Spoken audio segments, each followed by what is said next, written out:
And welcome back to RippleLIVE. We made it back. It's been a few weeks, but we're here. I'm Mark. Hey, Steve, I think you're on this side of me. How you doing, Steve? I'm doing great. Good to see you, Great. Mark. Yes.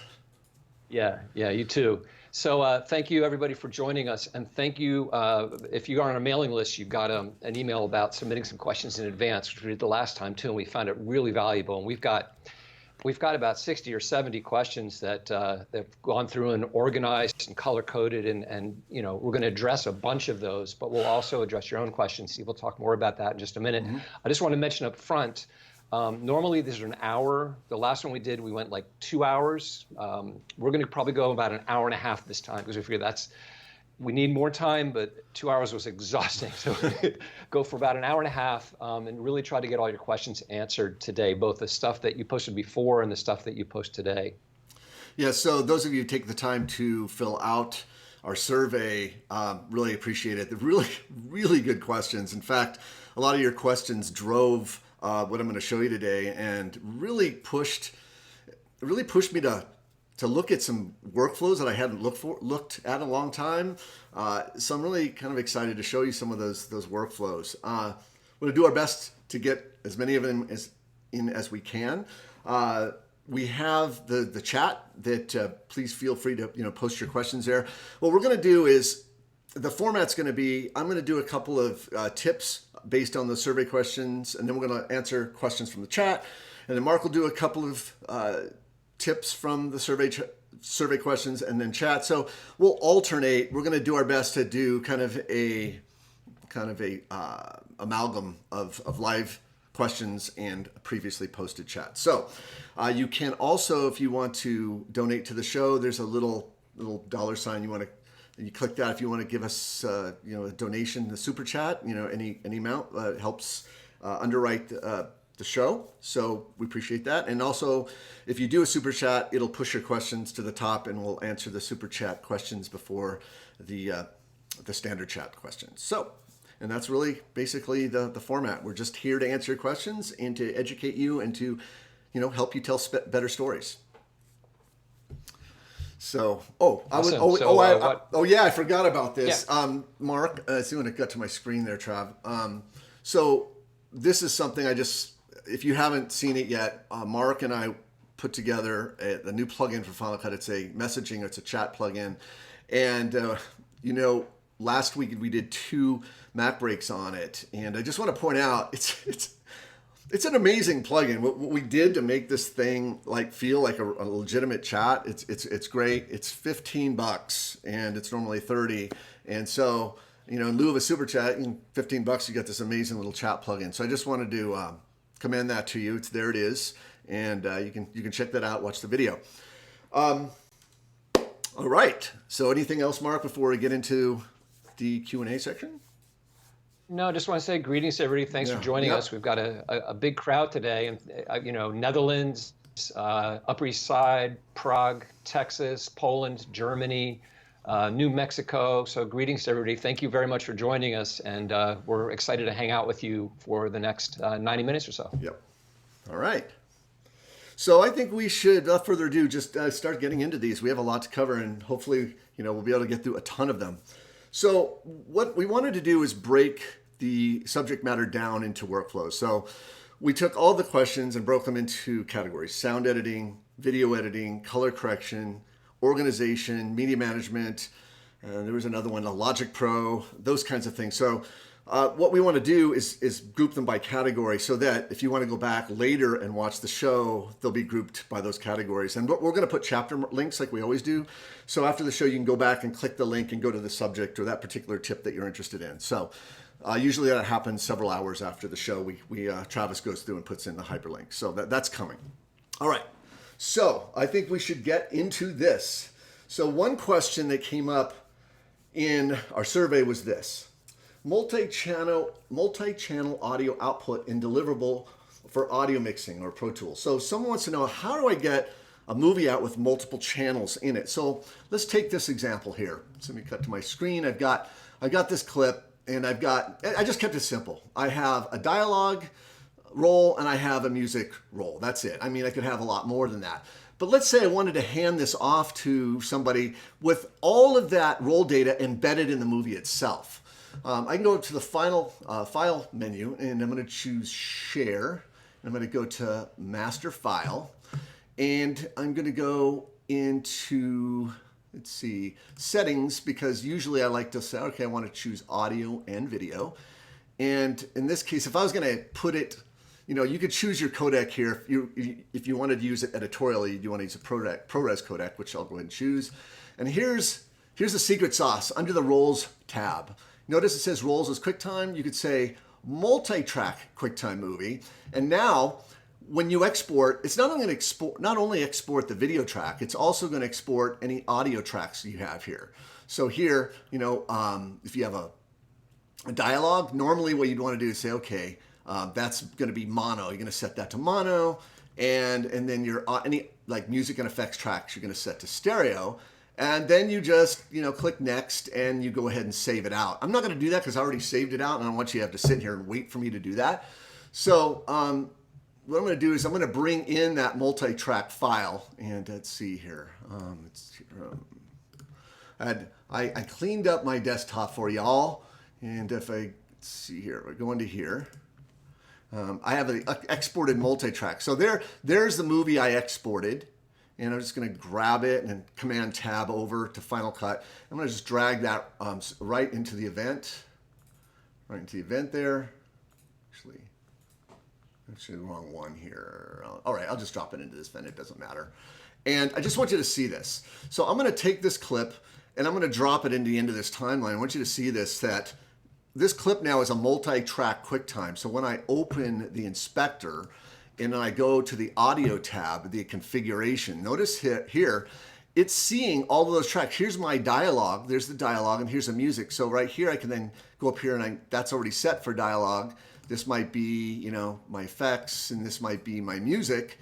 And basically what I can do is I can then roll tag them here, and I have all of that data available to me right here in Final Cut. So I'm just pointing out, you can create a QuickTime movie that has multiple components already in it. So when you bring it in, it has everything you need. So that's the first answer. That's how you do a multi-channel QuickTime in Final Cut Pro 10. All right, cool. Excellent. Let's jump to the next question that I have here. And this is going to take a little bit longer, but it's an important one. The only reason I'm answering this question is because it came up twice. The gentleman that posted it asked in the last survey, and he asked it again, so it's important to him. And so I want to go back and revisit. And so let me read the question. It says, hello guys, I edit. No, that's not. We'll get back to that. Let me down here. Wrong question. All right.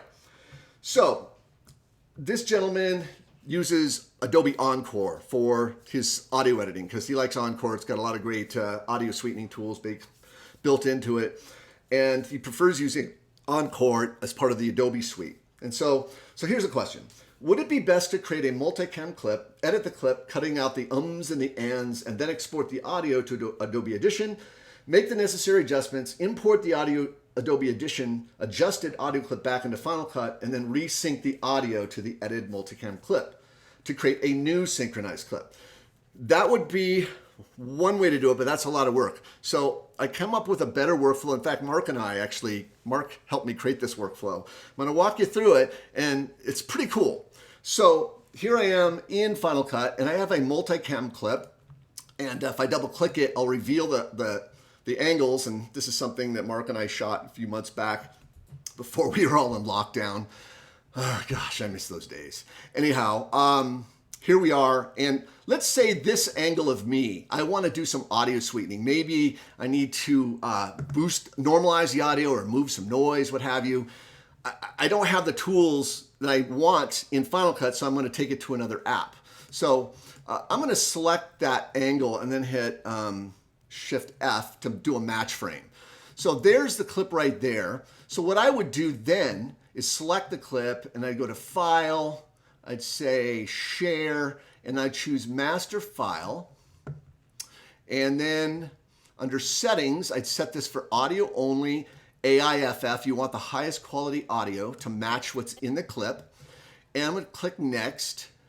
And I'm going to save this on the desktop. I'm going to call this Steve Normalized, and because that's what I plan on doing with it in Adobe Audition. By the way, this also would work with any other digital audio workstation. Audition, this workflow will work regardless of what audio editor you're using. So I'm going to save this to the desktop. And I'm going to jump over to Audition. So here I am in Audition. And what I want to do is open that file. So in Audition, File, Open. And there it is, my clip, Steve Normalized. Click Open. Now it's in Audition. And I want to do stuff to it. So first thing I want to do is I want to apply an effect. I want to apply some sort of processing to the entire waveform. So I'm simply going to double click, which selects the entire waveform. Now I'm going to go to the Effects menu, Effects, and I'm going to go down to Amplitude and Compression, right? And I'm going to choose Normalize. Okay, and I'll get a dialog, and basically what Normalize does is it allows you to raise the overall volume of your audio to a specific peak so that you never clip. So it normalizes, brings the volume up, and it sets a level that you set so that that audio will never clip, or it shouldn't clip anyway. So what I do is there's two settings, a percentage and a dB. I set for dB minus, I notice here I have it set for normalized to -3 dB. And I'm going to click apply. So I don't know, did it do anything? Well, there's a history panel in like any Adobe app. So that's the original, and then that's the normalized. So you can see it actually affected the audio waveform. So what I'm going to do is save. Okay, so I've saved that file. And now I'm going to jump back to Final Cut. So I'm in Final Cut now. And what I want to do is I want to import that file. So let's see, tab and desktop. All right, so there's the normalized version right there. So what I'm going to do is I'm going to drag that into the event, right? Okay, so now we have this issue where I need that normalized audio to be part of this angle, okay? And so what I'm going to do is, with that angle selected, I'm going to go up to the clip menu, and I'm going to choose Open Clip. And this is one of the most amazing things about Final Cut. People don't realize that clips in Final Cut are actually containers. So if I open that clip, I'm looking at the guts of that clip, and you can see there's my video and there's the audio, the connected audio. So what I'm going to do is I'm inside the clip. I'm going to take this normalized version, drag it in, line it up, and then disable the original audio. Now when I jump back to the multicam angle, what you're seeing now is now it's showing you the normalized version. That's the version of the audio that came from Adobe's Encore. So when I'm back here, now whenever I cut to that angle, if I go over here and I select angles, whenever I cut to my angle, the Steve angle, it's going to be using the audio from that was sent from Encore. And that's the workflow, and that's the answer. So those are my two audio tips. So hopefully that was helpful. And just think about, open clips. You can do stuff like that. You can't do that in other editing software. All right. So back to you, Mark. Hey, awesome, Steve. Thank you for that. I've just been trying to answer a bunch of questions in here. While I'm gonna go ahead and answer some of the ones that were posted earlier. But while I do that, maybe if you scroll back, there was a question, an audio-related question related to outputting mono from a guy, R. Holtz Creative Media. Mm-hmm. So maybe you could just take a look at that while I answer this. A couple of audio-related questions, and let me bring up. So let me share my screen first. And share screen and start sharing. So you can see here, this is actually our color-coded spreadsheet of all the questions you sent in. And I'm going to address a couple of these color correction questions. And first of all, there were several questions about Color Finale 2.1. Talk to Mark. Mark's shares. Oh, Everything okay? There we go. Your share was black for a moment, But it popped up? We're up now. Thank you. Okay, okay. So there were several questions about Color Finale 2.1, and I'll just address it this way. We have not used Color Finale 2.1 yet. It looks very interesting. My personal general philosophy is that the color correction tools in Final Cut Pro 10 are very, very robust, and they do most everything that I need most of the time. If I do need more, I will use DaVinci Resolve, because DaVinci Resolve has a significantly enhanced color correction tool set, especially when it comes to working on larger projects and being able to organize your color grading workflow. It just has a lot of tools around groups and flags and filters and versions and things like that that you don't have access to in Final Cut. But the basic tool set for color correcting in Final Cut is extensive. So I don't think we'd be doing a tutorial on color grading on the Color Finale. I mean, I would see that coming from the manufacturer doing that. But we really focus on the color correction tools in Final Cut Pro, as well as the color correction tools in DaVinci Resolve. We have tutorials, in-depth tutorials on both of those subjects on our website. And I'll share one of them right here just by copying it into the chat window, so that, because this is the advanced color grading in Final Cut. And I'm also trying to answer the question about, there was a question about how we felt about the tools in Final Cut. I'd like to know what you both think of Final Cut Pro 10's color grading correction capabilities. The application is as good as it is for editing professionals. Yes, the color correction tools are excellent, and they keep adding to them. In the last update, they added this, the HSL grading for color masks, which is just outstanding. So there's great tools in there. With that being said, I want to address two other questions in here with a very short demo. One was a question about the optimum workflow when you want to create a certain style or mood for your video. Do you edit, color correct, and apply a LUT to the entire project? So I want to bring up a slide that just kind of explains how we approach that, just real briefly. And this slide is actually from our DaVinci Resolve color correction workflow tutorial, but it applies to Final Cut too. It applies to any application because it's an approach you take to color correction. And it's a three-step process. And the first step is you really need to normalize all your shots first. What I mean by that is every shot has to have proper dynamic range and color balance before you can do anything else. Each shot basically has to be a normalized, balanced shot before you can do anything else. And the next step is you match shots to each other that are meant to look like they're in the same place, whether they were or not. If they're shots that are supposed to be in the same general location, time of day, you do shot matching between them. You can do both those things in Final Cut very easily. Once your shots are normalized and matched to each other, then you can talk about adding a creative grade on top of those corrections.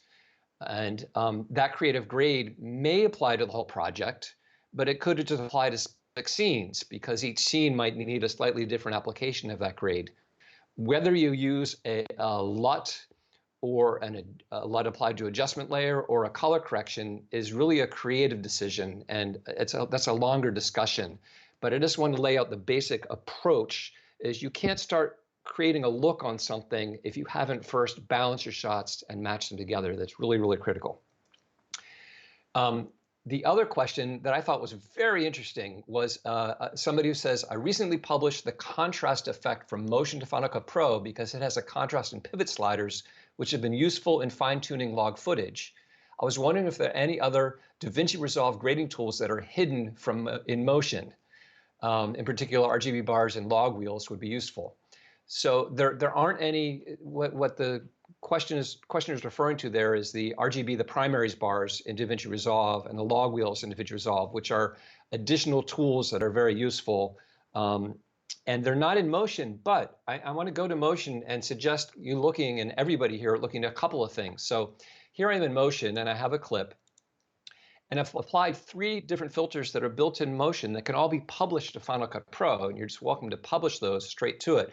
So one is what the questioner brought up themselves the contrast filter. If you go to the inspector, you can see that this contrast filter includes an option for a pivot. And pivot means the point around which the contrast dynamic range is expanded or contracted. That's something you can do in DaVinci Resolve that you actually can't do in Final Cut, that gives you a finer sense of control. So you can simply take that and apply it to a drop zone in Final Cut and publish that to have access to it. I'm sorry, in Motion, and publish it to Final Cut to have access to it there. You can find these in the library, in the filters category, in the color folder, are a whole bunch of different color correction filters. The three I'd recommend that you look at are the contrast, the channel mixer, which allows you to mix the RGB components of each output color channel. And you can make some interesting looks by adjusting that. That's difficult to do other ways. And the third one I'd recommend is the color balance filter, which you can probably see it's barely visible at the bottom right here. But if you bring up the color balance filter, you can basically add tone to shadows, midtones, and highlights. So for instance, with shadows, I'd recommend using the color picker with the wheel selected rather than the sliders. And then you can push, for instance, the shadows, you could push the shadows cooler and lighten them or darken them a little bit. And then you could take your highlights perhaps and push them warmer and lighten or darken them separately from the shadows or the midtones. So just another tool in your arsenal that may allow you to approach things in a different way, because everybody has their favorite tools they like to work with. And by publishing these to Final Cut, they give you some additional creative options. And I think those are the main things I wanted to address about color correction. So Steve, I'm going to shoot it back to you. I'm going to get back to some questions. So Arho's Creative is asking about the mono. So I want to go back and revisit that mono versus stereo. So if I was going to go, to the share master file, and I was showing you this under settings, I'm going to set audio and video, and under roles. This is the question here. So if I choose, in this case, it was multi-track. So basically what happens is dialogue should... Steve, your screen just came up. Okay. Your screen just came up, so I don't know if... All right, let me back up. So basically what I did is I'm sharing master file, and I'm going back into settings, and I'm choosing audio and video, roles, QuickTime, multi-track. And the question was, okay, here I have a dialogue role, and it's set for stereo. There's no reason to output a dialogue in stereo if you're handing this off to somebody who's going to work on your audio in a digital audio workstation. Generally they prefer mono or dual mono, the left and right split out. But that's a whole other subject. Hopefully I'll get to that in my logic section later. But normally what mono would do is when it outputs dialogue, instead of getting two channels embedded in the QuickTime mode, you get one. That's mono, one channel of dialogue. Where this one, you would get two channels of music or effects, or whatever you set here. So when all said, you'll end up with three channels, okay? A mono and a stereo, which is really two channels. All right, that makes sense? Right. All right, good. There was another question about detaching audio. I think someone, let's see, Abir Batanagar asked, detaching, you can detach audio. Control Shift S, and of course it detaches it. And if I delete it, of course it's now, okay, great, I can always undo, but what if I come back 3 weeks later? How do I reattach the audio? Well, you don't. What you have to do is go back to the source clip. So with the playhead parked over it, Shift F finds it, and then is it Option R, replaces it. And then now I get my audio back. Shift F finds a clip, Option R replaces a clip with itself using its original in and out points. So that's how you do it. By the way, I want to address a couple of people that have donated super chats. Yak Enbo, thank you. Philip McDonald, thank you so much. Paige Adams, thank you. Gary, thank you for those super chats. Could you walk through the process of exporting Final Cut 10 timeline to DaVinci Resolve and back? Gary, Gray, we'll try. That is... Let's move that toward the end. There's a lot of steps involved in that, and we have a website with literally it's all stepped out. So maybe I'll just find the link and send it, because really if you follow the steps on our page, it should be pretty clear what to do. Okay. Awesome. So I'm gonna turn to Travis here. How's Mark's feed doing? Is it a little choppy? Or? We're getting feedback that it's a little choppy. All right. But All right. That's more than likely on his. Okay, so apologies, we got a little choppy feed on Mark's. So hopefully you're able to see the screen and stuff. So we are going to go to we're going to go to the next set of tips if you don't mind, because we have a lot. And I want to get to some of these.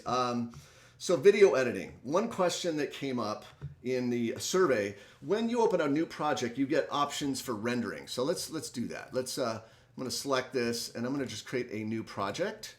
And what he's referring to are these rendering options here. Okay. So the question is, I get some.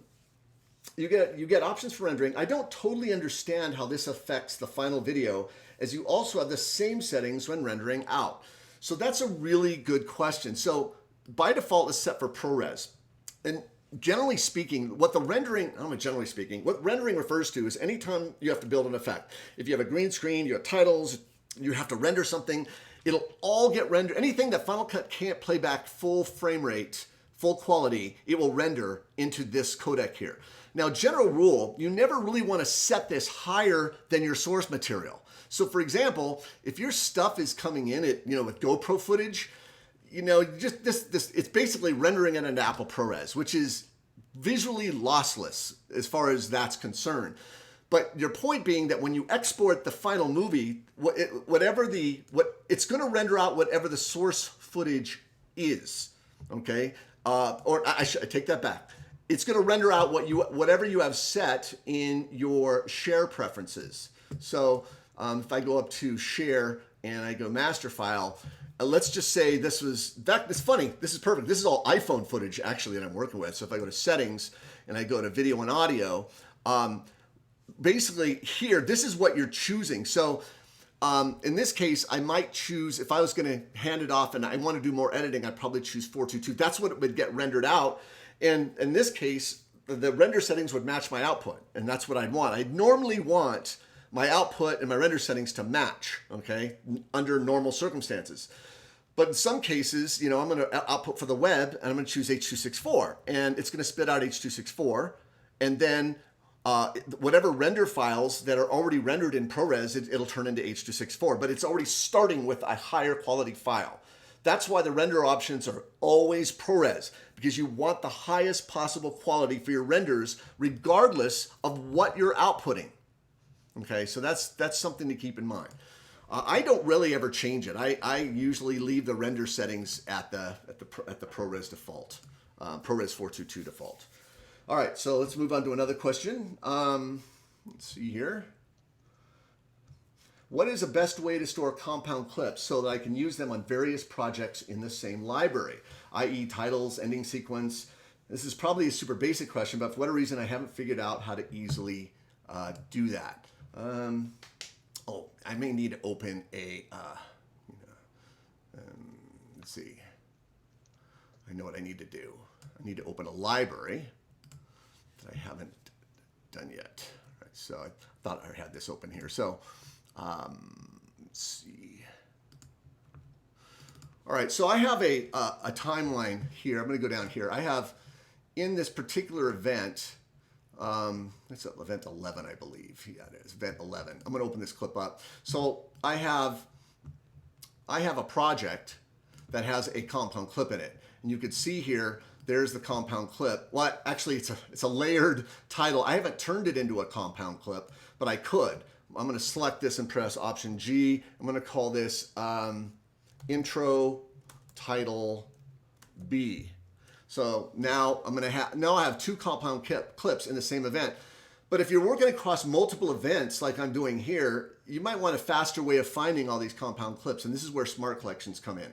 So what you want to do is what I like to do is set the smart collection at the library level. You can actually create a smart collection at the event level, or you can set it at the library level. What's the difference? If you set it at the event level, it's only going to be looking at content in that event. But if you set the smart collection at the library level, it's going to be looking at every event. And that's something to know. That's why you have the smart collections folder here at the top. So what I'd want to do is right-click on the Smart Collections folder and choose New Smart Collection. I'm going to call this Compounds. And now I double-click to edit it. Just double-click right on the gear. And under the rules, I'm going to set type.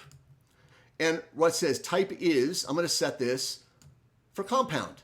So what's great is now every compound clip in my library, regardless of what event is going to be presented here in this Smart Collections folder. So that's how I would do that. Okay, next question. How do I create a gap clip on the secondary storyline? Okay, really great question. So I have this timeline here. Notice I have a connected storyline here, but I want to add a gap maybe right there in the middle of that vineyard clip. Okay, now this is where one of the most important tools in Final Cut Pro arsenal you're gonna have to remember, because this is really the fastest way to do it, the best way to do it. So if I go to clip, let's see here. Under view, go down and choose, make sure clip skimming is turned on. That's key. The reason is, notice when my mouse pointer is outside, I get the regular skimmer. But as soon as my mouse pointer is inside the compound, notice I get a clip skimmer. It's only skimming that clip. So if I want to add a gap clip right there, I clip skim to that point and then press Option W. It'll add the gap at the clip skimmer position. And by the way, what's really great about that is you can now set in and out points with the clip skimmer. You can say, I want an in point here, I want an out point there, and then I want to just delete that section. So the clip skimmer becomes this amazing tool for setting in and out points, for adding gap clips, for appending things. So the clip skimmer is your friend when dealing with connected storylines. All right, let's move on to the next question. All right. Okay, so the question came up. Placing images. I want to fill and not fit. Can Final Cut Pro default to fill? Also keyframing position. Well, we'll get to the keyframing in a second. That might be a question for Mark, but I'm going to jump into this event here. And notice if I select this clip, you'll notice the type is set for fit, which means that if I add this clip to the timeline by pressing E to append it, you notice you get the pillar bars. The question is, I got tons of clips. I don't want to have to set those manually for each one. So you don't have to. You could select every one of your photos, every one of them in the browser. You can use a smart collection for this if you want. In fact, you have a still smart collection and it's looking at every still in your project. So I select those stills and then under Spatial Conform, I just set fit or fill. So every single one of these clips, when I append, will now be properly filled. So it just saved you a bunch of time. So there's the answer to that question. All right. So back to you, Mark, because Awesome. Yeah. Thank you, Steve. So it sounds like some people said that my feed seems okay, but if it's not, please post and we'll work on that. I'm going to share my screen, and if you can just let me know if it's sharing okay, Travis. Hopefully in a second. It's being a little slow.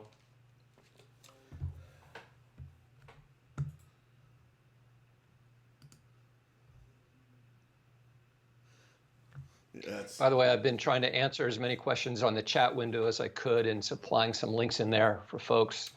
So it's still not showing up there, Travis? No, it finally did. It's just being it's having a bad hair day today, Mark.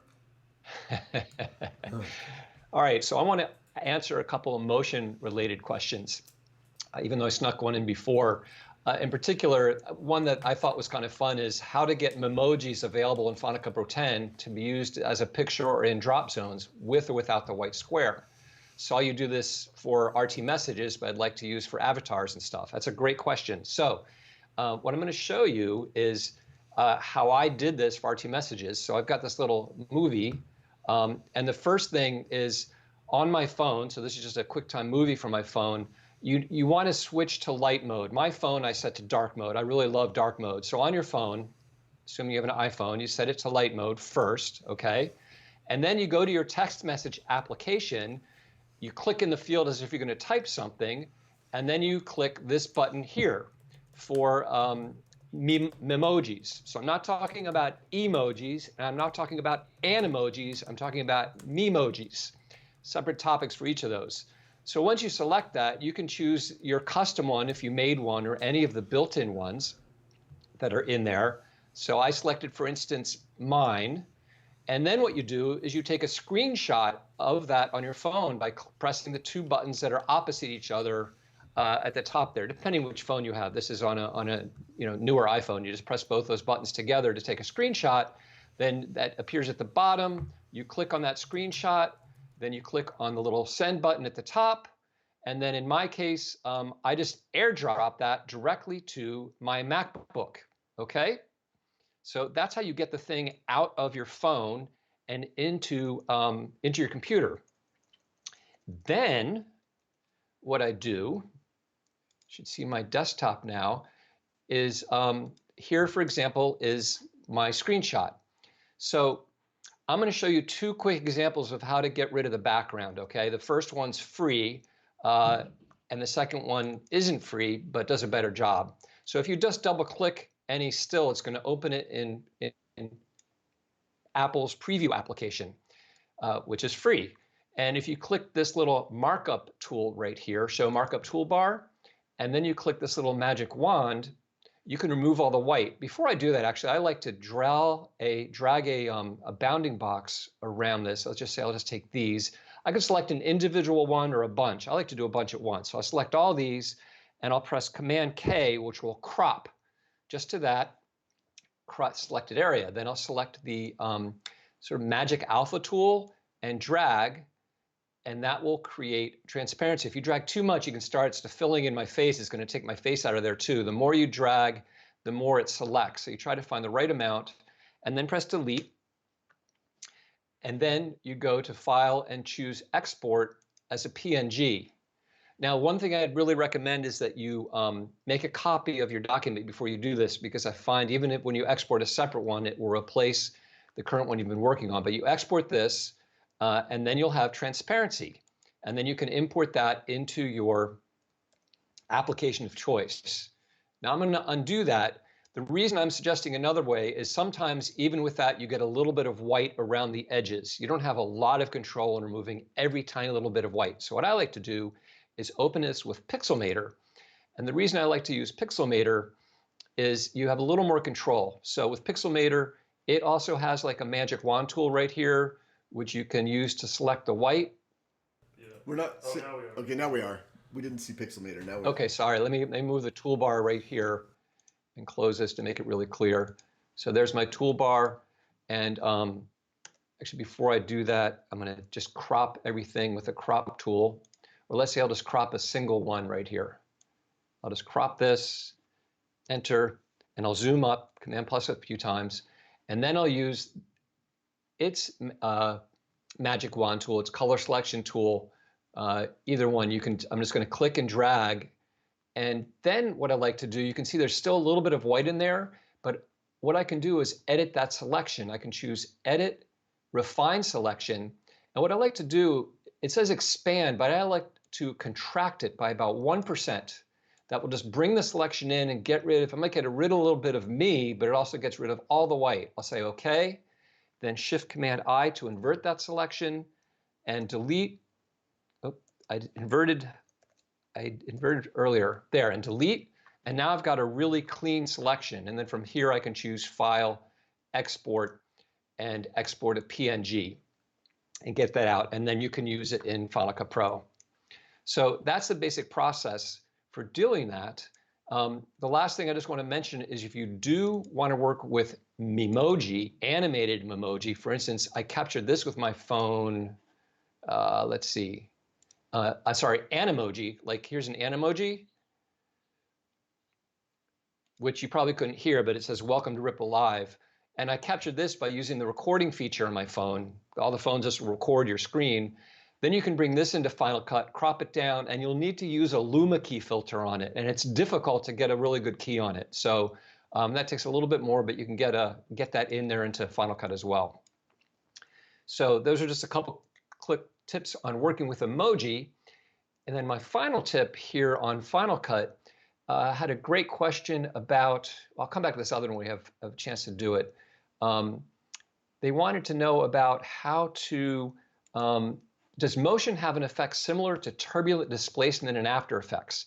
So if you're not familiar with After Effects, turbulent displacement is a way to displace or distort an image based on another image. And I want to show you two quick options in Motion that I've already got set up for doing that. And I'll go back to the same image I had before. And if you want to add some displacement, one option, if you go to the Filter shortcut menu and you go to the Distortion category. Can you hear me? We're still waiting for motion. We're still waiting. Yes, we're still waiting for I can hear motion. you. There's, like I said, the computers. We're just waiting for it to show up. We're still looking at your spreadsheet. Yeah, it's funny. Your spreadsheet, and then motion will show up, and it'll just see. There it comes. There we see motion. Thank you, Mark. Thanks. It's up there now. Okay. Okay, so now we're in Motion. I have a clip selected. I'm just going to go to the Filter shortcut menu, and under Distortion, I'm going to choose Underwater. And you'll see if I play this clip now, it's all distorted and it's animated. And there's a lot of controls. If you don't want it to be animated, you can move the speed to 0. You can adjust the size of the distortion to be big or really small. And that is one way to do like a displacement effect, but it doesn't give you a whole lot of control, but it can be useful. Another way is to use the clouds generator. So in Motion's library, under generators, and under generators here, there's one called clouds, which I've already brought into my project. So if I go to this clip, I'm going to add a filter, filter distortion bump map. And for the bump map source, if we go to the inspector, it's going to have a well. So I'm going to drag the clouds into that well. Then I'll turn off the original clouds. Those clouds are now distorting this video. You can see as I scrub through it, it's moving a little bit. So anything I do to the clouds will affect the distortion of the bump map. So for the bump map amount, just to really make it extreme, I'll crank up the amount so you can really see that distortion. So that's the bump map filter itself. But if I go back to the clouds, for instance, and adjust the horizontal scale, you can see I can really change how that distortion is happening. So just a couple of different options for doing some displacement of an image in Motion with either a bump map with the clouds or with the underwater filter. Just the last thing I thought I'd mention was about drop zones. There was, and this, because I'm only going to post a link here rather than go through a demo. If we have time later, I'll do it. But there's definitely an issue when you have published drop zones from Motion to Final Cut, getting the timing right. Part of the timing depends on where you click on the clip. Wherever you click on the clip is where that clip will start in the drop zone. But if your drop zone doesn't start at the beginning of the project, it can be problematic. And so I'm going to give you this a link to a video, which is actually from Simon FX, because they sell templates all the time and run into this. So I'm just going to post a link to that in right now. And if we have more time later, I'll show you a little bit more of the drop zone issue, because I built a little demo if you folks are interested in doing that. Otherwise, Steve, I will give it back to you. All right. Cool. Thanks, Mark. Yeah, we're just rapid fire tips today. This is great. So I have a question. I want to switch gears for a moment. And I said at the beginning, we're trying to break the questions into groups of workflow. We covered sound editing, color correction, motion, and now I'd like to transition to maybe some of the collaboration, media management side of things. So how you set up organizations? We had quite a few questions about that. So I'd like to answer some of those, and hopefully, as I show you, that'll spur more questions in the chat. So let's look at the first. I'm going to look at the first question. Thank you, Jacob. We'll get back to that in a second. Here we go. Media management. Okay, so here's a question. Better explaining the structure of projects and events in libraries. I bought media management. I still get hung up on organization. Example, we film and edit our weekly church services. How's the best way to organize it? A yearly library? What about different elements of each service? Thanks. All right, well, the thing about Final Cut Pro 10 is it gives you a lot of flexibility in how you want to set things up. There's not necessarily a wrong way to do it. I could show you my way of doing it, and if you look at it and say, oh, that might be a good way, but there are people that have different workflows. So I'll show you how I would think about doing this. And I already have a library set up. So let's jump over to Final Cut. And up here in the browser, notice I have a library, and I created a library called My Church 2020. So the first thing I would do is set up a library based on the year. Now you could do it every 6 months if you want, but I just, for simplicity's sake, made it 1 year. So My Church is a 2020 of all my churches. And then what I did is I created separate events for each month. So I didn't put every month of the year, but you could see I have January, February, March. They're events that will sequester all of those assets for that particular month. Now, if I open the January event, notice what I did is I created keyword collections, and these keyword collections represent all of the media from my various Sunday services, assuming, so for example, this could be a data set, so this would be Sunday 01, Sunday 02, and of course, if you're Jewish, this would say Saturday. But point being, you have your different keyword collections here, breaking up or breaking down those weekend services for that particular month. Now, what's really cool is you can create your projects for a given month. So for example, if I right click in here, I could say new project, and I'll just call this Sunday 01, and I'll click OK. So I have a project, and now that project is in that event. But I can also assign there's the project. I can also assign that project to a keyword by dragging the entire project icon right onto the keyword. And now that project is assigned that keyword. So that project will always be assigned to that keyword. So it's really nice. The other thing is I have a clip, and you might want to you can actually break this down even further. So like here is my friend, this is my good friend Ronnie Merrill, and he's actually, it's funny, he's a comedian, but he's also one of the pastors at our church. So I thought it would be kind of fun to show you. So this is like a long, little comedy bit he did. So what I could do is, in fact, I'm going to zoom in a little bit. Just give, I'm going to just maybe make this a little bit, duration a little bit longer there. Actually, move that. There we go. So what I could do is I could use my skimmer and say, all right, there's a bit from there to there, okay? And that's a part that I want a bit that I want to use, because I don't want the entire performance, the entire sermon, just a piece. So what's really great about Final Cut is you can assign keywords to specific, ranges, right? So I can actually type in here, I could just, under keywords, I could just type, love or whatever. And now what happens is it assigns that keyword love, maybe that's what he's talking about, and it's just that section. So when I select it's just that piece right there, right? And what's also nice is that you can organize these by folders. So if I choose folder, I can create a folder, bits, whatever, and I could put keywords, related keywords into folders. So maybe these are all related, and I can drag them into that folder. And now I have everything related. In fact, this folder should be really Sunday 01. Okay. And inside Sunday 01 now I have, not only do I have the project, but I have any little bits that I've keyworded also showing up under that same folder, all within the month of January, all within the library called 2020. So that's how one way to do it. I think I've thought it through, and I think that would be kind of a smart way to do it, but I'm sure there are people out there that might have a different way of doing it. But that's a great thing about Final Cut. There's no one way to do it. And I find that Final Cut gives you a ton of flexibility when setting up your project. So thank you for that question. It's a good question. All right, so let's move on to a question that was asked about, okay, I'm going to open, keep forgetting that I got to open these projects. I'm going to open another library and locate. All right. Ooh, that's not good. I love it when things go off like that. Wait a second. Okay. Never pretend that red clip's not even there. I'm only interested in this timeline here. Okay. So one question has to do with media management. Like, I'm done with my project and I want to archive it, but I want the smallest digital footprint possible. So here's the question.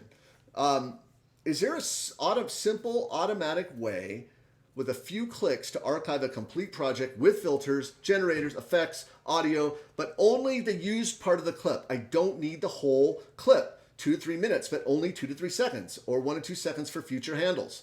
Okay, just before we go any further, I should point out that this clip right here, this clip of Denise walking, my niece walking up this cliff, this clip is maybe a few seconds, but it came from maybe a longer clip that's maybe a minute. So the way media management works right now is that I could media manage this library, and we've got tutorials on that, but it's going to always archive or manage the entire clip, the entire media that this clip was extracted from.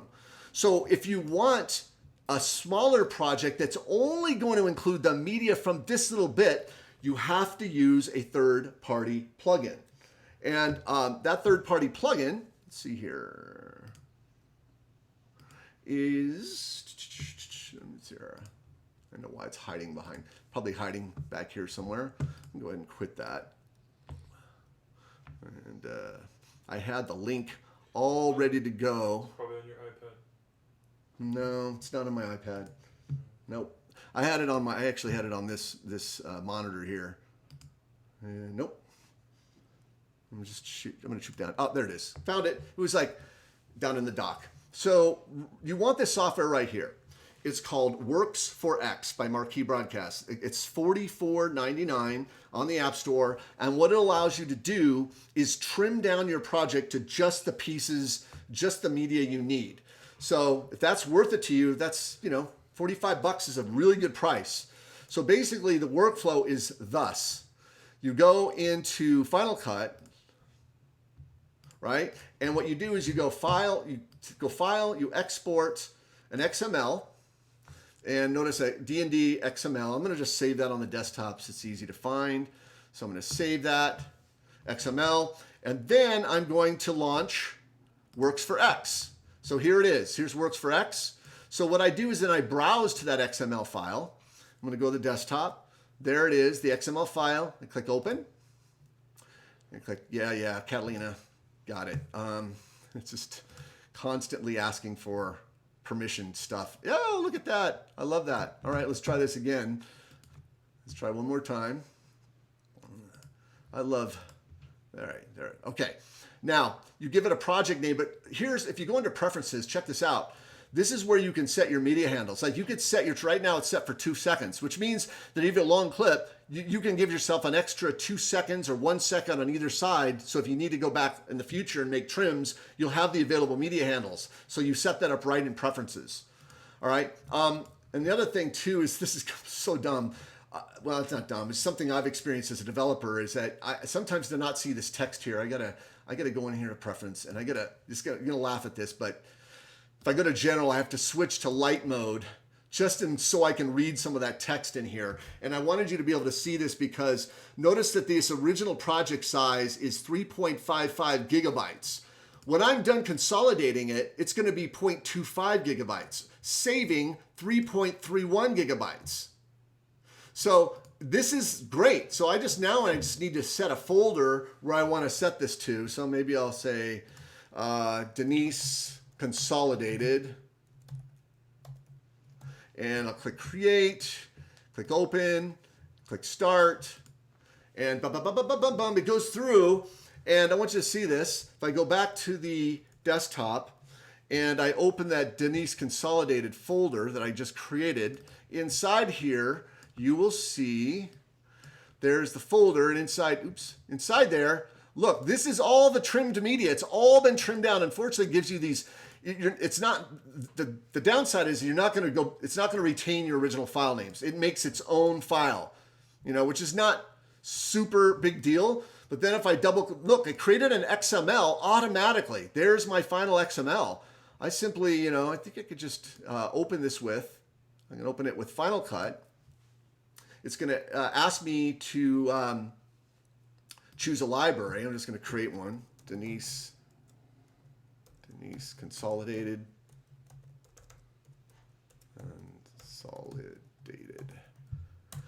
All right, now it's bringing it in. Check it out. So look at this. Here is my entire timeline. And it looks exactly the same, but it's trimmed. Everything in this is trimmed. If I open up the look at this, if I open up the clip skimmer, whatever the power trim, what do we call this thing? Precision Precision editor. I Precision never editor. use this, but why?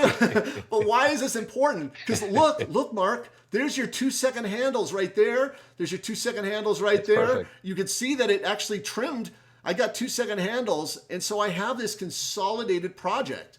I'm actually really surprised how well this thing works for doing this. And then you can making sure that everything's there, then you can go back to your master and you can actually delete it if you want to, because you now have the consolidated version. All right, awesome. So I'm gonna go back to you, Mark. All right, I'm gonna share my screen and hope for the best. You tell me if you can see my Final Cut screen. Not yet. Not yet. Give it a moment. Not yet. Okay, I'm hanging in. Hang in with me. It seems like, Mark, just so you know, when you switch major interfaces, it hiccups and it stalls Yeah. for a moment, just so you're aware. Very interesting. Okay, good to know. Always something new to discover when we do a live show.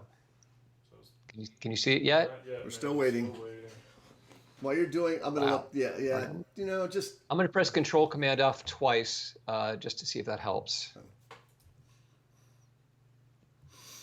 while you're doing that, I guess I can answer a couple of questions that have kind of come in. Yeah. So Go ahead. Go ahead. Yeah, Steve. there's a couple in here. Have you already thought answered or want to answer some of them? Jacob Rush. Yeah, there's one already. One person asked about collaborative tools and the difference between Frame.io and Postlab. And they're actually quite different, because what I had said is Postlab looks really great, but for our needs, we use Frame.io a lot. Frame.io is a web-based application that looks ostensibly for doing reviews, because you can use it to post finished clips, and people can then review those projects and add comments and draw on them annotations, and it's a great way to get feedback on work in progress. And in fact, it also is an extension that's built right into Final Cut Pro, and you can sync the playhead with the version on the web, with the version in your timeline, to be able to jump right to comments. So that's one feature of Frame.io. But we also use Frame.io just to post files, to share files, including transfer libraries. So when Steve and I want to share an edit, and we have the same media already, we'll either share the media through Frame.io, or we'll just post a transfer library. Postlab, on the other hand, is different. It's not a review tool at all. It's primarily for collaboration. It's an app that allows you to have multiple people to have access to the same library. Not at the same time. It's kind of a check-in, check-out, but you put that library in the cloud, and then multiple people can access this and work from it. And it looks like a very powerful thing that they're working on quite a bit with Postlab and the Hedge folks, since they combine together. So I'd highly recommend that for looking at it for collaborative workflows. But for what we do, Frame.io is a great tool. So just two options to check out. Any luck on my screen? It's here. Great. Okay. Great. So I did want to address this drop zone thing, because it comes up for anybody who's working with a template from Motion in Final Cut. So in this example, I have one generator here from Motion that includes a drop zone.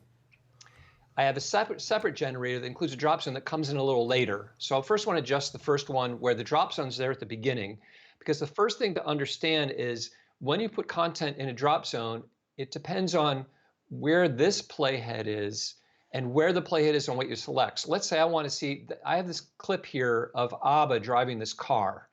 And let's say if I want it to start right where he's here, what I do is first click the well, and then I click on that clip here, let's see, right when he's coming into frame there. Now you see how that frame I clicked on exactly matches this, and I click Apply Clip, and now at the beginning of this, we see the car in the right place, which is great. But if I go to this one where the drop zone comes in later, so the drop zone comes in here, I click on the well, and I go click on this right where the car pulls in, I say, okay, Apply Clip. And by the time this slides in, it's actually not in the same place. A little hard to tell, but it's not in the same place, because this drop zone comes in later. And what Final Cut will do is go from wherever you selected to the very beginning of that template.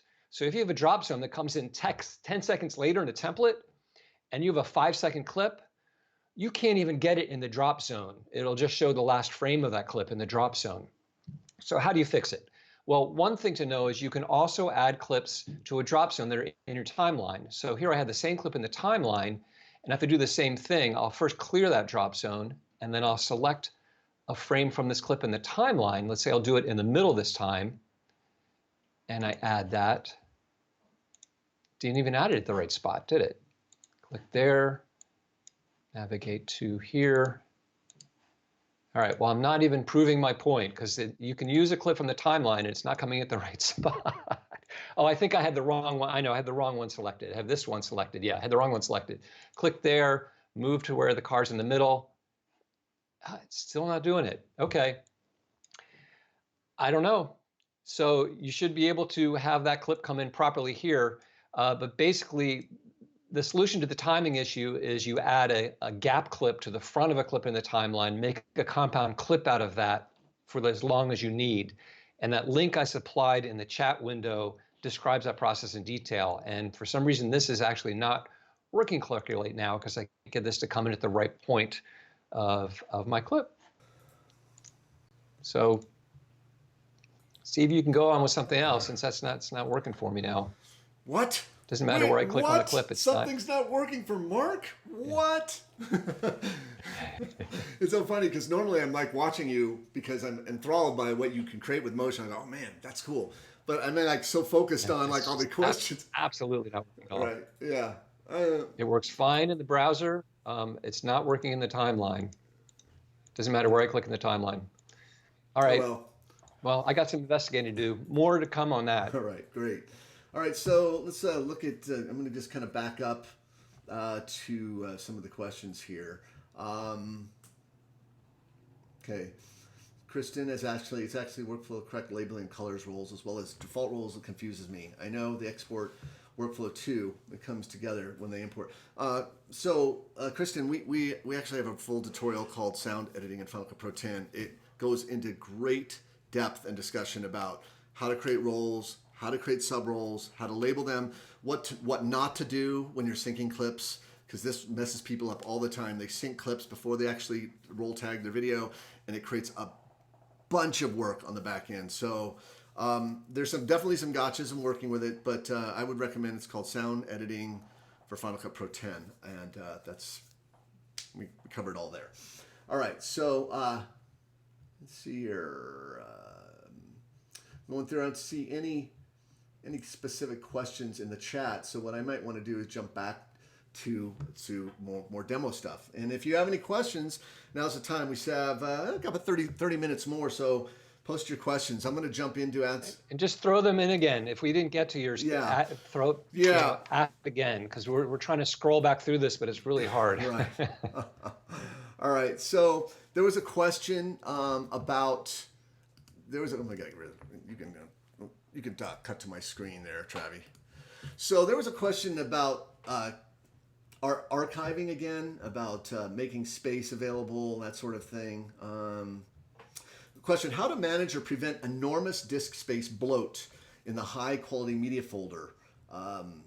So basically, these libraries, depending on your setup, when you say bloat, this is how I interpret that. You have your library set up as a managed library. In other words, your media is going inside this library, including all of your render files, okay, in this library. And that's what's causing the bloat. You don't have to worry about bloat if you set up your library so all your media is external. It's just, you have a huge RAID and the library stays small. But it sounds like because you're using the word bloat, I'm assuming that this is how you have it set up. If so, this is an easy fix. You just go to the File menu and you go down and choose Delete Generated Library Files. And you'll get this message, this little dialog, and you could delete render files, but you can also delete any proxy or optimized media. And the nice thing about that is that you don't have to open up your library package. You just, right here, if I click OK, it goes into the library, finds that huge folder, and just deletes everything, just removes it. So now you have a smaller library. That's how you manage a bloated library. That's managed. Okay, So another question. This is a little bit longer one, and I need to read it because this is something that more and more people are experiencing because we're now gathering, we're just becoming like media, like hoarders now. I mean, with 4K and iPhone and a GoPro, we just get so much media going back years. What do you do with it? Final Cut is a great editor, and it has a database, but it's not really designed necessarily to manage, decades worth of clips with tagging and all of that. And so I'll read this question from this guy that he says, I have 40 years experience in surfing, probably the biggest surfing footage library in Southern Hemisphere, and I need to archive all the best footage. My archive is shot Super 8, 16mm, Betacam, Mini DV, Video 8, High 8, DV Cam, DVC Pro, P2. This is hilarious. Red Helium, he's got everything. He says, so I want to log these hundreds of hours in the most efficient way. I think he means keywording. Keywording the most well-known surfers like Kelly Slater, Tom Carroll. By the way, a little aside, in my early days, I used to work for Body Glove, so I know these names. Body Glove's wetsuit company. Anyway, then locations, descriptions, kind of tape stock, blah, blah, blah. Yeah, I get it. You need a way to manage all of that, years of stuff. So what I'm going to recommend is a piece of software. There's actually two.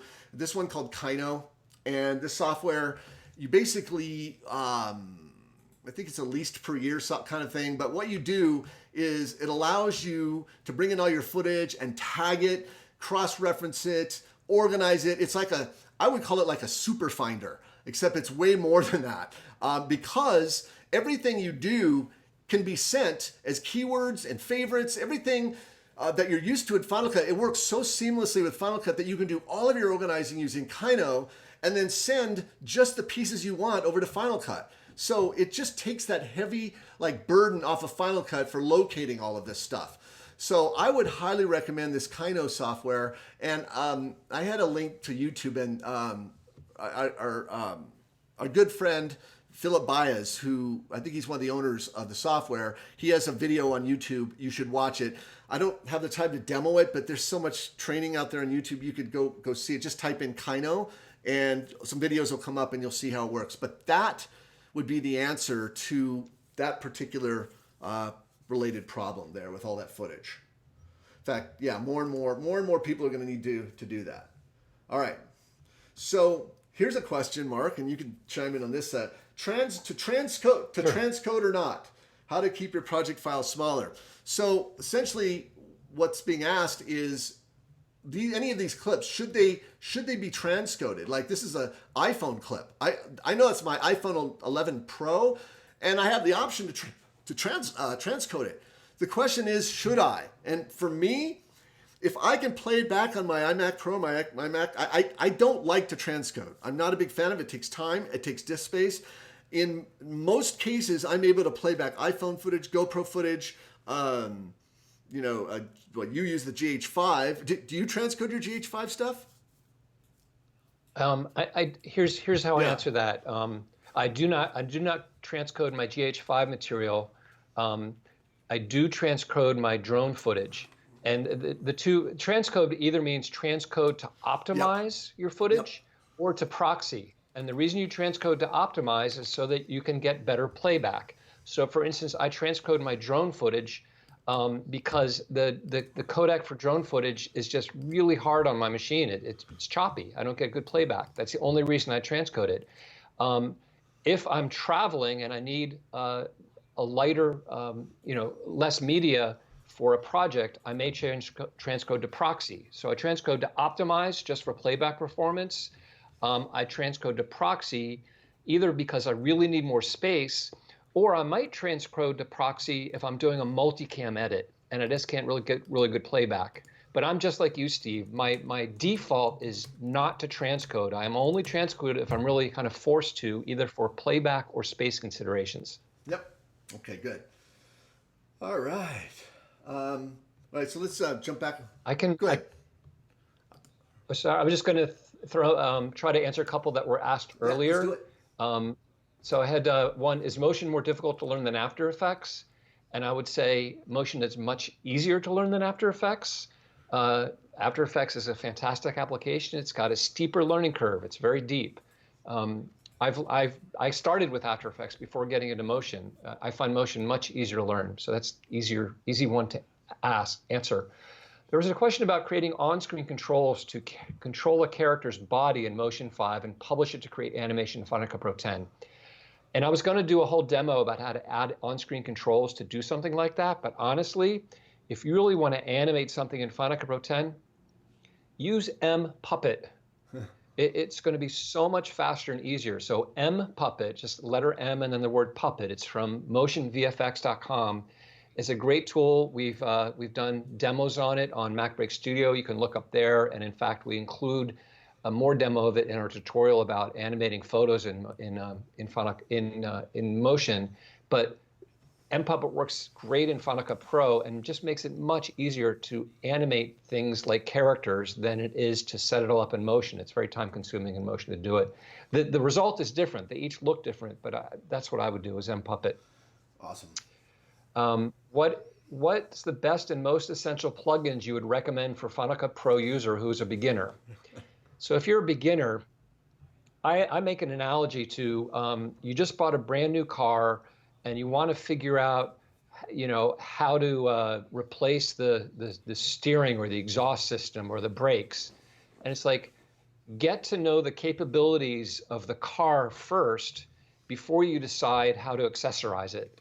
So if you're brand new to Final Cut, I wouldn't just jump into, and this, we see these posts on Facebook all the time. What plugin should I get? What should I get? And in fact, Steve did a great YouTube video that's been seen over 200,000 times, maybe 250,000 times now on best plugins for Final Cut. So it's exciting to get plugins, but I'd really get to know the capabilities of Final Cut first, because people are like, oh, should I, use color finale? Should I go to Resolve? It's like, do you know what you can do with color correction in Final Cut? Like, really get to know what's in there, find its strengths and weaknesses, and then you can figure out what you need to augment. Do you need a titling plugin? Do you need a tracking plugin? So that's, from a starting point, get to know the software first. It's just my recommendation, and then you can make a decision, because there's a lot of different plugins out there, and you really want to spend your money on something that's going to give you benefit. That's something that augments Final Cut's capabilities. Yeah, so Debbie, follow up, mPuppet, similar Adobe Character. They have a mesh tool in After Effects called the Puppet tool. So it is built into After Effects, if I'm not mistaken. Okay. That's correct. Okay. Yeah, that's Okay. Exactly. mPuppet is basically like the mesh tool.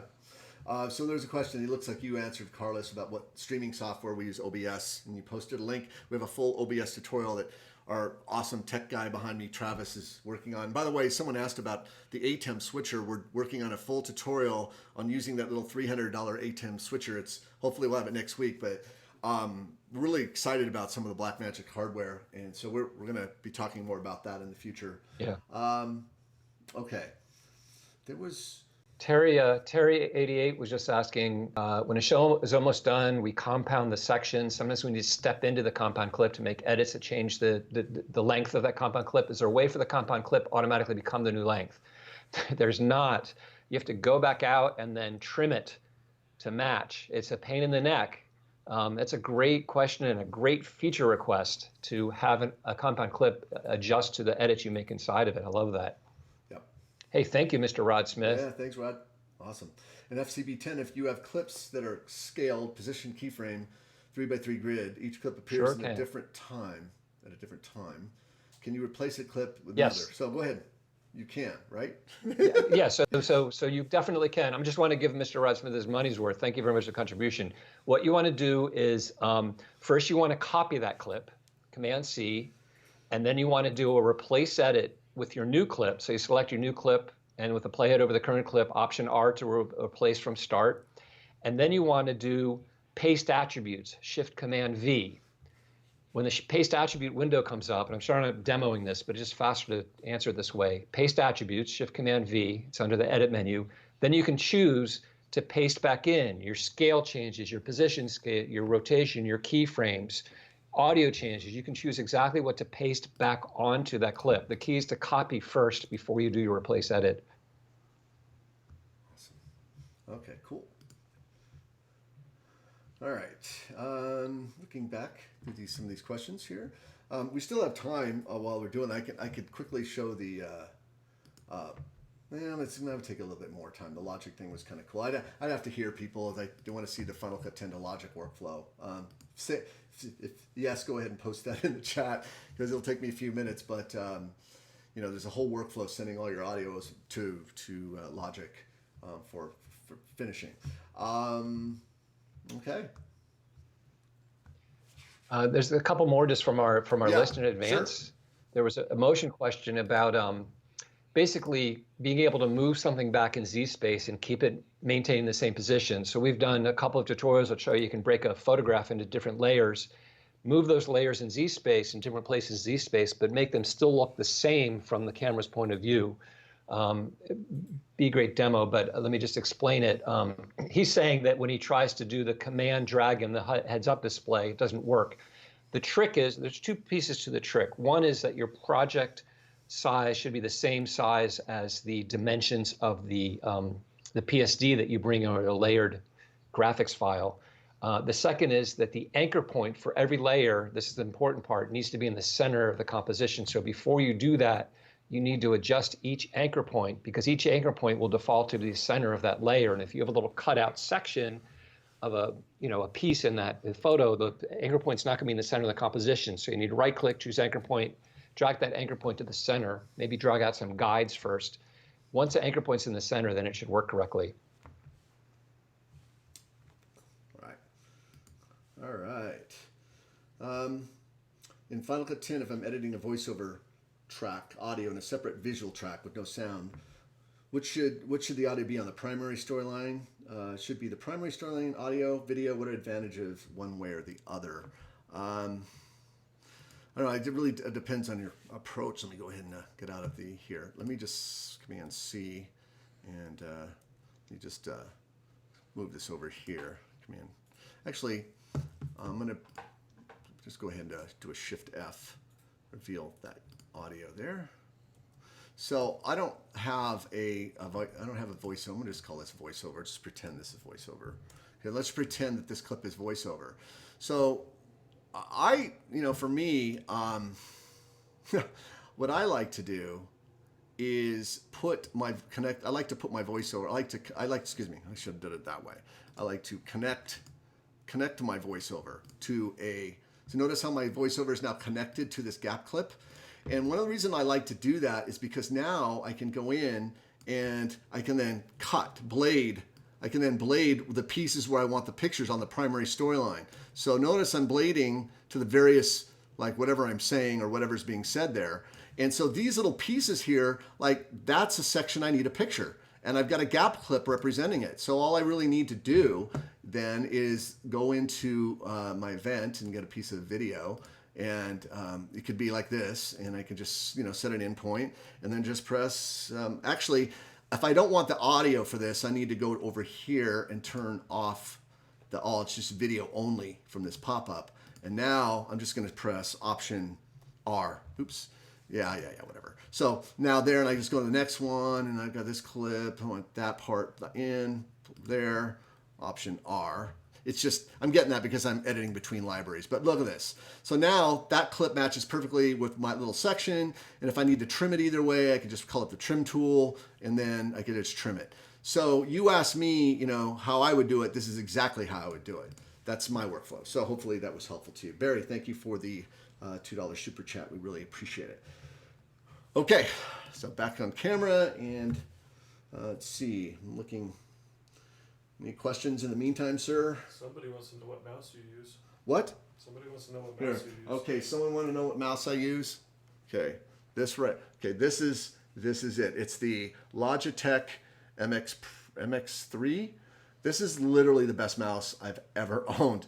What's nice about it, it's got a button on the bottom, and you can Bluetooth. You can quickly switch it between. If you have two computers, you just tap a button, and it'll then Bluetooth sync with whatever computer. The scroll wheel is amazing, which is also a button. And because Mark and I are big Resolve users, you really need the scroll wheel, because the scroll wheel is a button in Resolve, and you use this constantly.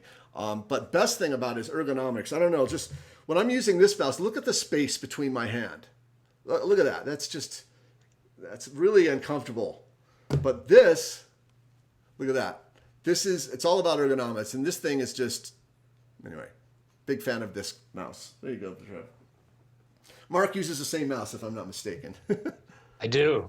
Same mouse. Yeah. Love it. Love it. Love it. All right, cool. Any questions? Let's see where.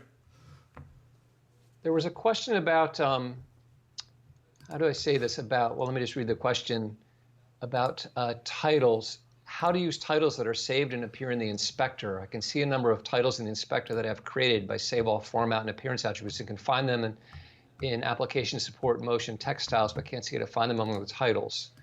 So let me show you, let me share my screen and see if this works. And if it doesn't, we won't do it anymore this time. Tell me if you can see my screen. Not yet. Not yet. Okay. Well, while that's coming up, let's see what we had. Issue with color correction. Got a bright spot on a forehead blown out. How do I get rid of it? Well, if something is blown out, all you can do is make it darker shades of gray. You're not going to be able to color correct something that's completely blown out. There's no detail left. There's nothing you can do. If it's very small, one thing you could do is try to basically clone it out by using pixels next to it. So we have a product in Ripple Tools Complete called Ripple Cloner that will allow you to use pixels next to an area and basically shift them over. So you may be able to get rid of it that way by using the cloner tool there. You can do it manually too by duplicating the clip on top of itself and cropping that clip way down and shifting it over. Or use our plugin. Do I have a screen? Yes, sir. All right. Great. So I just wanted to explain this. So normally for titles, you'd go to the titles and generator sidebar. And here I've got this build-in build-out called called drifting. And you can see this is what the default one looks like. And then I've customized it. So I've gone into the inspector with this version, and I've gone and I've made adjustments to the font and the color, whatnot, change the text. And then in the title inspector, if you've made changes to a title, you have the option to save it. And you can save the format attributes, the appearance attributes, or both. And when that says format, you're like, what is format? What is appearance? Well, they show up. Here's all these different appearance attributes down here, and the format appearance up here, format attributes up here. So when you save these attributes, it then appears here in this list. It will not show up in the title inspector because these are just adjustments to an existing title. You haven't changed the fundamental title in motion at all. You've just changed the attributes, the font, the color, those types of things. So those only appear here. And you can see I have some saved ones from a project I've done where you can choose to apply these to any title. So it's really a separate location, and you can't get to them in the titles browser because they're just attributes to an existing title. I don't know if I explained that very well, but that's what the deal is.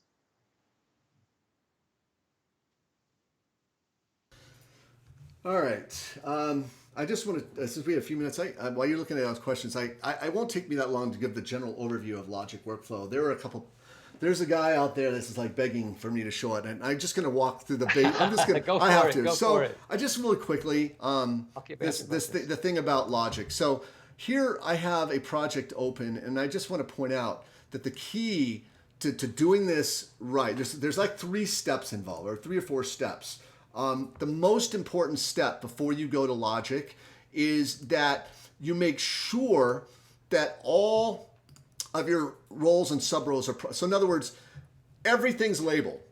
All your dialogue, there's the characters, your sound effects are properly sub-rolled. You want to be as organized as possible. If you don't organize, whoever's sound editing or doing this in Logic is going to pull their hair out. They're going to run their head into the nearest piece of drywall.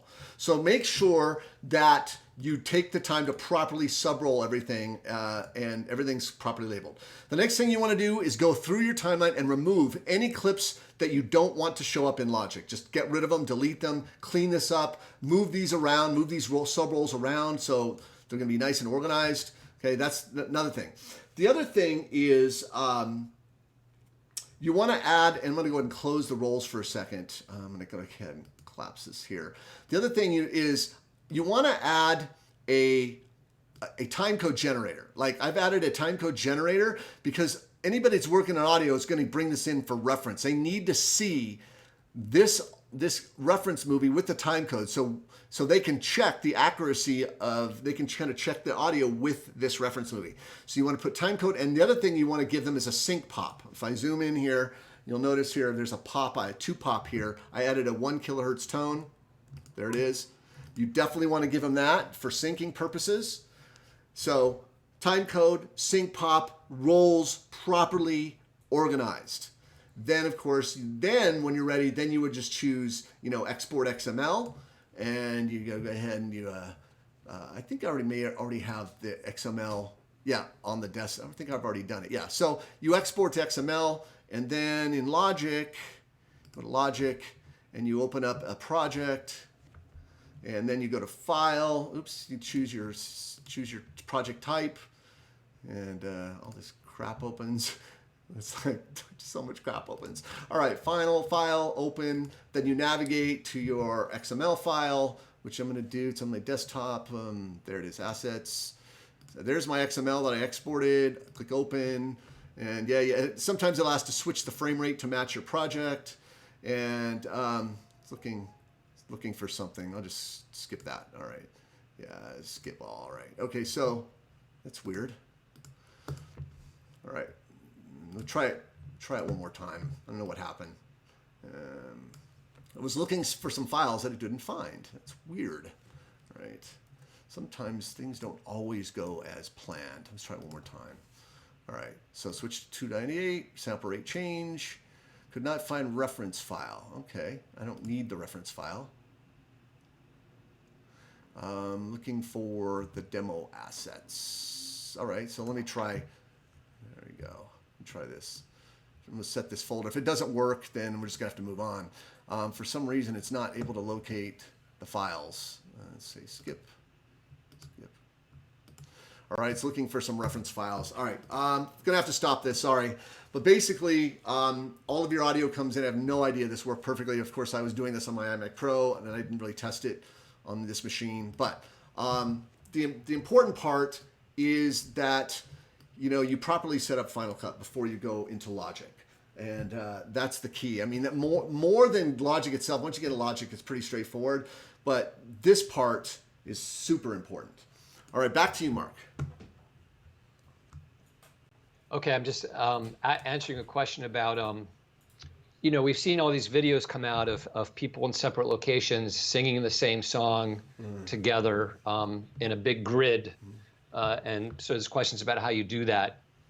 And what I believe all that is besides the production issues of getting everybody in sync, basically you create a multicam clip to that, a source audio track like you normally would, but then instead of switching angles, you've got, let's say there's 9 people to make it simple. It's usually more than that, but you would make 9 copies of that multicam clip stacked on top of each other, set each one to the separate angle, and then scale and position each of those in the frame to create a grid.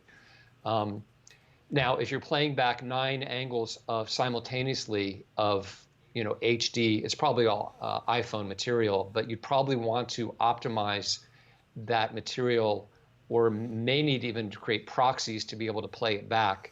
But if you do create proxies, switch back to your original optimized before exporting. But I believe that's the way to set it up. I don't know any other way to do that. It's a bit manual to set those things up.